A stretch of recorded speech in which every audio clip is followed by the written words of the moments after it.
Dobrý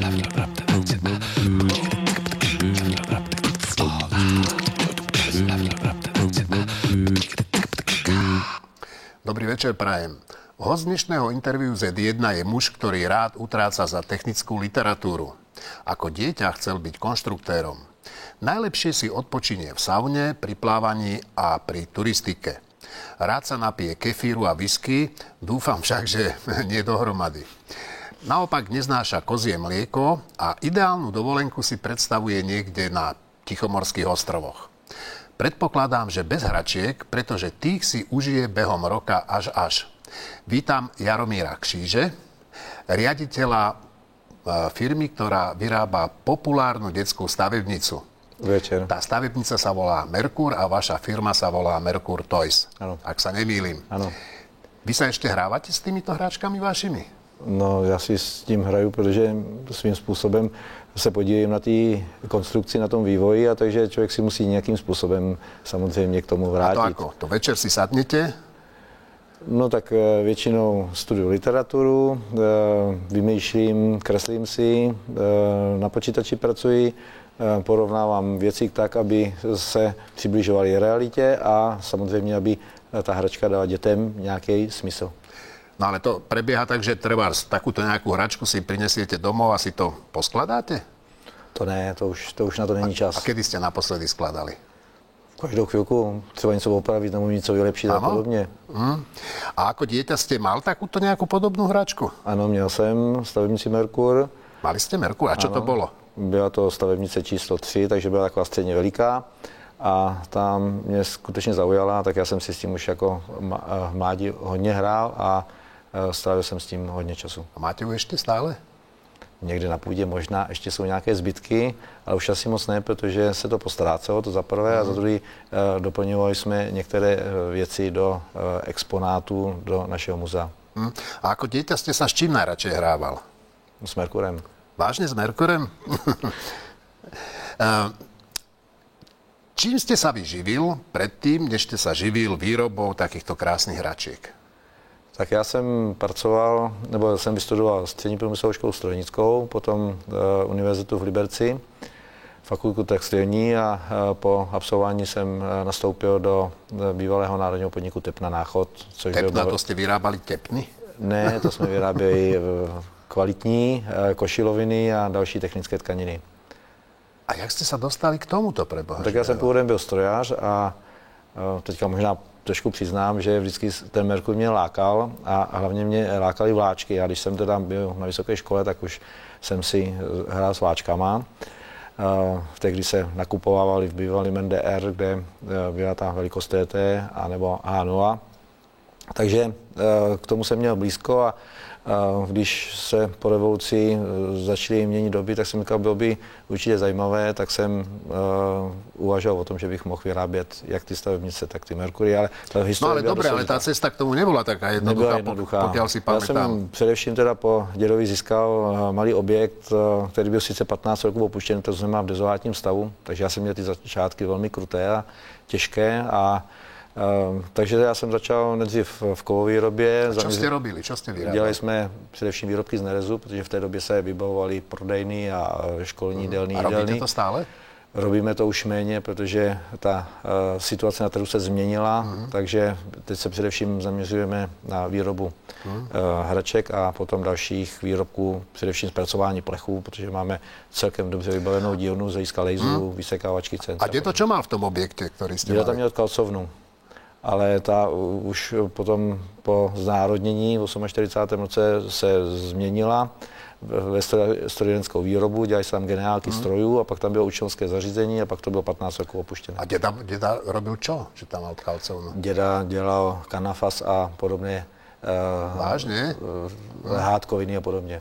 No dobré, ale jak ste sa vy dostal k týmto úžasným veciam? To by ma fakt zaujímalo. No tak začal jsem v té strojařině, pak jsme potřebovali něco vyrobit a šel jsem do bývalého Komebu, což byl potom nástupce kovu podniku Bormo, který vyráběl právě tyto Merkury a chtěl jsem si něco nechat vyrobit na sousturu.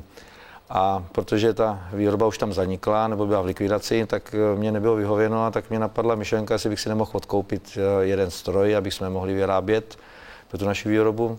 No, tak jsem šel za likvidátorem a nakonec to dopadlo tak, že bylo řečeno, že si to můžu jenom pronajmout a když pronajmout, tak celý.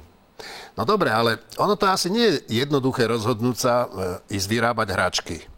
Proste ako vy vyrábate niečo celkom iné a naraz prídete do fabriky, ktorá robila kedysi hračky. Čo bol ten okamžik, že ste si povedali, idem do toho?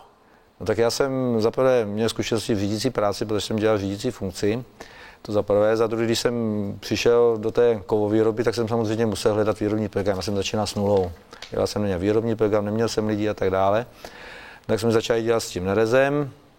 No a následně se naskytla možnost, že bych si mohl pronajat ty stroje, protože ten Merkur mě vždycky jako lákal a vábil, tak jsem si říkal, co to zkusit. No tak ještě v té době, v takové mladické nerozvážnosti, jsem šel do tak složitého procesu, protože no ale... jak vám řeknu dál, tak jako to nebylo to jednoduché, protože já jsem se to pronajal a za 10 dní na to byl vyhlášen první konkurs v republice, který vyhlásil Fond národního majetku. To znamená na to, co já jsem si pronajal, jo? Takže to bylo velmi složité. Já jsem musel se rozhodnout, buď teda vyskočím z toho rozjetého vlaku. Protože... Ale jste se rozhodl, že nevyskočíte.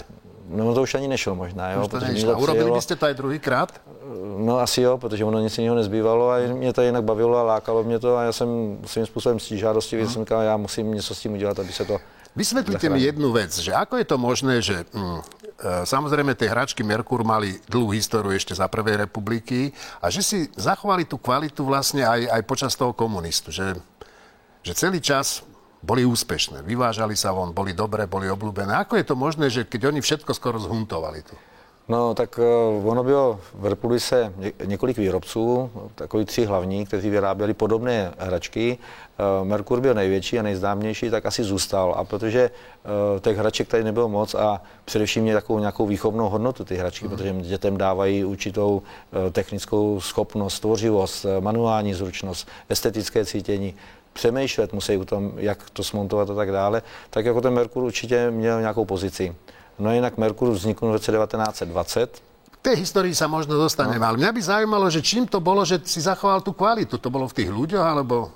No tak určitě, protože to byla taková ojedinělá výroba, takže i zaměstnanci, kteří dělali na tomto provoze, tak si vymýšleli různé přípravky, různé jednoučelové stroje, aby si tu práci usnadnili. Takže bylo to taková svým způsobem domácí výroba. A ten kolektív žil s tím, aby to mělo nějakou kvalitu, aby se to predávalo. Vy keď ste rozbehli svoju firmu Merkur, tak údajne vás chcela kúpiť nejaká francúzska firma, je to tak? Určitě to bylo... A prečo? Bylo složité, jo, protože když na to byl potom vyhlášený konkurs, tak samozřejmě se chtěla firma Meccano, která je dneska i naším největším konkurentem, zbavit své konkurence a chtěla to skoupit. A vám ponúkali nejaké peniaze? Ne, to jednali se správcem konkurzní podstaty. Čiže vy ste sa na to nemohli nabaliť? Já jsem se nemohl, no, a vzhledem k tomu, že my máme modernější systém, protože jsme už v desítkové soustavě, to znamená naše rozteč dírek je 10 mm a oni mají půlpalcovou, to znamená 12,5 mm, tak stejně ty stavenice by nebyly kompatibilní, takže tam byl jasný záměr. A ty vás nechcú kúpiť, aby sa vás bavili? No, tak jako my se už dneska musíme respektovat, protože jsme 2 největší firmy na světě, které se zabývají výrobou podobné hraček. No těch firm bylo v historii strašně moc, asi kolem 200. No, ale keby ste to predali, tak máte vystarané až do konca života, ne? No a takové, kdyby také každý uvažoval, tak já nevím, co tady u nás končí. To asi není to řešení správné. Nikdy ste to nelutovali, že ste sa pustili do tých hračiek? No, že jsem se do toho pustil, to jsem nelitoval. Protože mi to zaprvé velmi baví a dělám proto všechno a obětuju všechen svůj čas pro to, aby firma žila a prosperovala. Ten boj je skutečně složitý, protože podobné hračky z Dálného východu, které samozřejmě nemají tu hodnotu, tady vytvářejí konkurenci na trhu, ale zaznamenáváme, že lidi přicházejí na to, že ten Merkur má něco do sebe. A... Vy vraj chcete predať alebo dodávať tie hračky do škôl. To sa zdá na jednej strane také ušľachtilé, ale na druhej strane nehovorte mi, že vám nejde aj o peniaze. Ako to je vlastne? Já vám budu teďka opomenut, abych tomu dělal malým. A určitě bych se uživil, ale vzhledem k tomu, že cítím, že naše společnost potřebuje techniky, jako těch techniků je strašně málo je vynálezců a tak dále. A je to způsobeno tím, že se u dětí ztrácí taková ta motivace po technickém vzdělání, po technické motivaci. Samozřejmě ztrácejí zručnost a dneska se jenom zabývají převážně počítačovými hrama. No dobré, ale že to tiež nemusí byť na škodu, nie? Keď sedí dieťa pred počítačom a niečo užitočné tam robí. Já vám budu oponovat a silně oponovat. Co ty děti dělají? Oni si hrajou tím, že nejlepší je ten, kdo zabije nejvíc soupeřů, protože ty hry jsou všechny založeny na tom. No ale nie všetky deti to hrajú. Ne všechny ale děti vy vraj máte taký program, sa volá Inventor. Inventor, jo, jak to víte? No viem. A ten má s počítačmi predsa spoločné niečo. Začíná se to dost jako rozmáhat, protože my chceme, přední americká firma Autodesk, která má konstrukční program Inventor, by s námi ve spolupráci chtěla vytvořit vzdělávací systém pro děti, kteří by... No ale čo by to vlastně robilo? To mi vysvětlíte. Co by to robilo? No. To dítě si hraje s Merkurem a ono si to může hrát i s tím, že si bude hrát s tím na počítači. Že takýto traktor si na tom počítači nakreslí, zkonstruuje. A potom zloží? Potom složí, anebo v obráceně. Si to tak to nie je zlý nápad. A bude to někdy fungovat? No to musí. My jsme už jednali, nebo já jsem jednal s ministryní školství, paní Kopicovou, a ta je nadšená tím, takže dneska děláme všechno pro to, aby tento nápad se realizoval. Už to máme dneska z valné části rozpracované a samozřejmě chceme udělat proto, aby ty děti se dostali k nějakému technickému myšlení, protože když začne něco, tak on samozřejmě přemýšlí o tom, jak by to mohl dál zužitkovat a tak dále. A když si vzpomeneme Merkur byl u zrodu několika i světových vynálezů. Tomu sa dostaneme. Áno.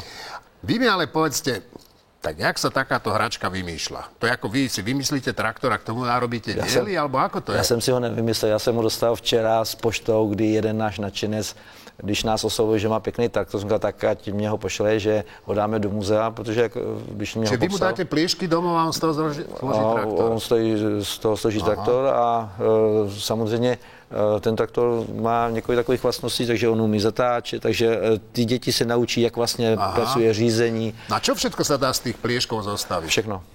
No čo všetko? Napríklad toto je čo pre Boha živého? No tak to je ukázka takové stavebnice robotiky nebo manuálu, kdy máme tady vyvinutý nějaký procesor, který je možno naprogramovat na počítači a může simulovat jakýkoliv činnost, pohyb a podobně. Takže to je zrovna konkrétně otázka výtahu.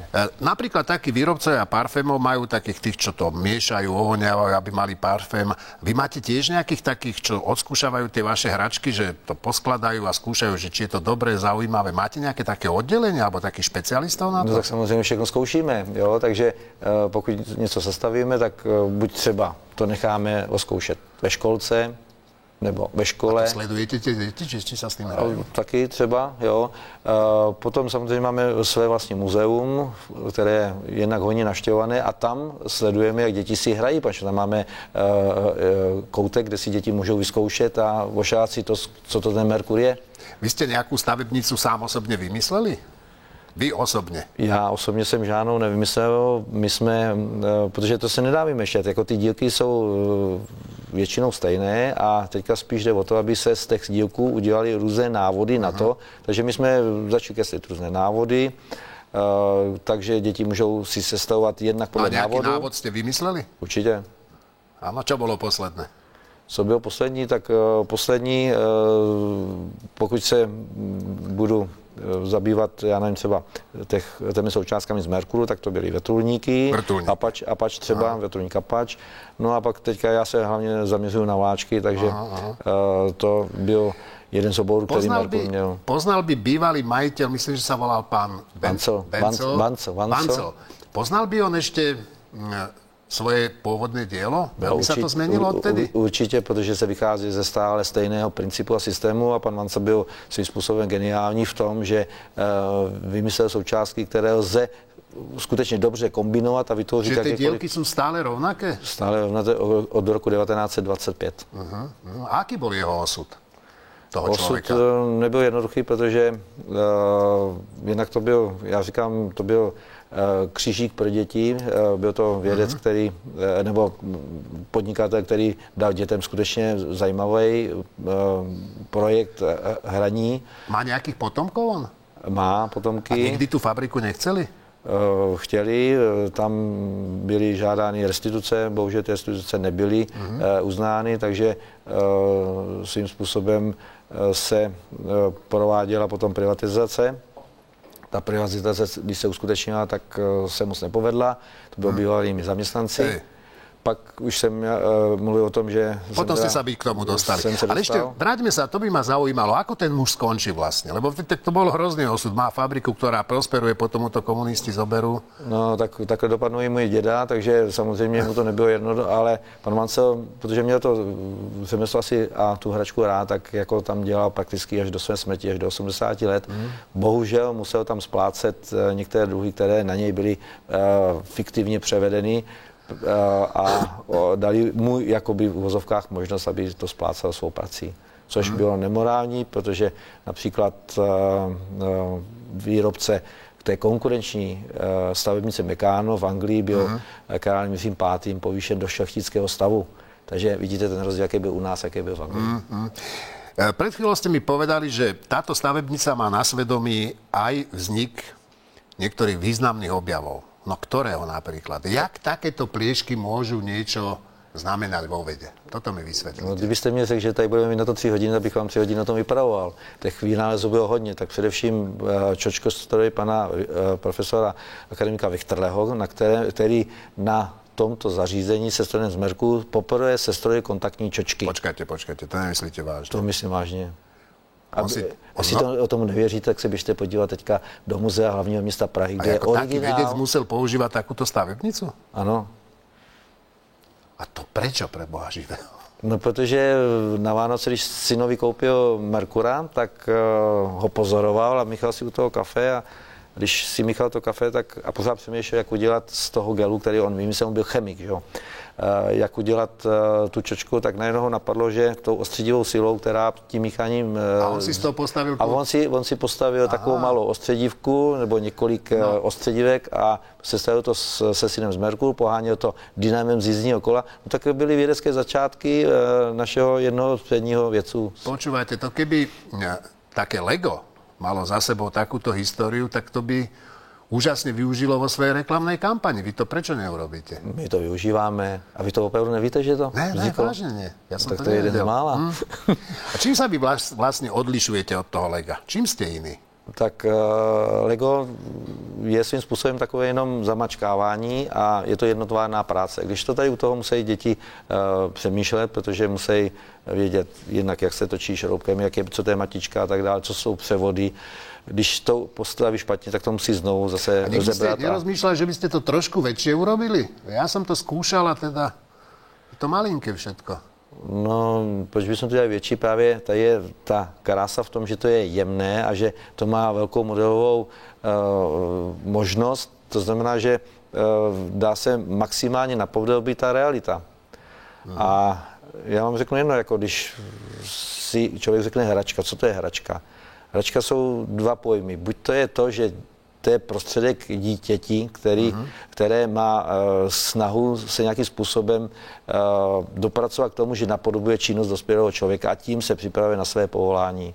To je jeden takový moment nebo pohled na hračku a druhý pohled je takový ten, že s hračkou už se souvisí model. A právě na různých modelech získali různí vynálezci a vydátoři zkušeností, takže ono bylo těžké třeba postavit nějakou velkou parní lokomotivu, protože to bylo nákladné, bylo to těžké udělat. A když si udělal někdo model a vyzkoušel si to na tom modelu, tak to je celkom iné.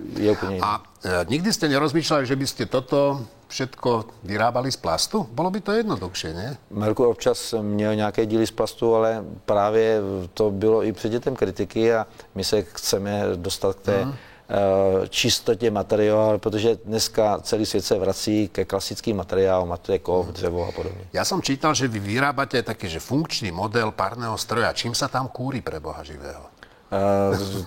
Tak ono by se dalo různě, ale je to sestojeno na pevný líh. Táto stavebnica je úspešná. Ako sa vy bránite tomu, aby vás, čo ja viem, tí Aziati nekopírovali, aby nezaplavili trh takýmito plíškami? Veď to asi nie je problém vyrobiť. No, problém to asi určitě není, ale ono těch plíšků je hodně a výroba těch nástrojů je velmi nákladná a složitá. To znamená, co nástroj, tak, nebo co výrobek, nebo co plíšek, nebo co součástka, tak 1, 2, někdy 3 nástroje. A udělat to najednou je velmi komplikované. No a pak tam je určitá ta geniálnost v tom, že ty dílky jsou udělány tak, aby právě byly svým způsobem možno kombinovat a smontovat to do nějakého toho modelu. Vy podnikáte v malom meste. Koľko má ľudí? 4000, asi 200-300 obyvateľov. Tak povedzte mi, čo v tom meste prevažuje? Je to taká závisť, čo je naša typická vlastnosť, teda aspoň slovenská, áno? Alebo sú vám ľudia vďační za to, že ste tú značku zachránili a že ich zamestnávate? Že im dávate prácu? No tak určitě jsou lidi rozdělení na 2 tábory, kteří závidí a jinak nevím teda co, protože není co závidět. Hned bych si to s někým vyměnil, kdyby mi někdo záviděl. No a na druhé straně určitě jsou vděční za to, že nějakým způsobem jednak dávám lidem práci, to za prvé, a za druhý to město to svým způsobem proslavilo, protože když se řekne Merkur, tak každý, nebo policie, tak si každý vzpomene na Merkura. Vy ste továrnik. Cítite sa byť bohatý? Ne. Prečo nie? Tak já jsem bohatý akorát tím sebevědomí, že se podařilo něco udělat. Já, co vydělám, tak věnuju do podnikání, takže já svým způsobem žiju velmi skromně. A vraj tam podnikajú aj vaši synovia. Áno. Vo vašej firme, alebo teda v spoločnej. Nie je to na prekážku, že je to rodinná firma? Niekedy to funguje, niekedy nie. Tak všechno má svý klady a zápory, pochopitelně, ale já si myslím, že se doplňujeme a že ta nějaká spolupráce určitě tady je a každý má na starosti něco jiného. Dá sa v tomto biznise, v týchto technických hračkách vymyslieť niečo také, čo by vyvolalo taký ošial vo svete trebárs ako Rubiková kocka? Je to možné, alebo si to len bude stále udržiavať nejaký štandard? Já si myslím, že my jsme teďka do toho vložili spoustu nových nápadů a že to ten standard nebude, protože my v současné době jednak připravujeme stavebnici robotiky.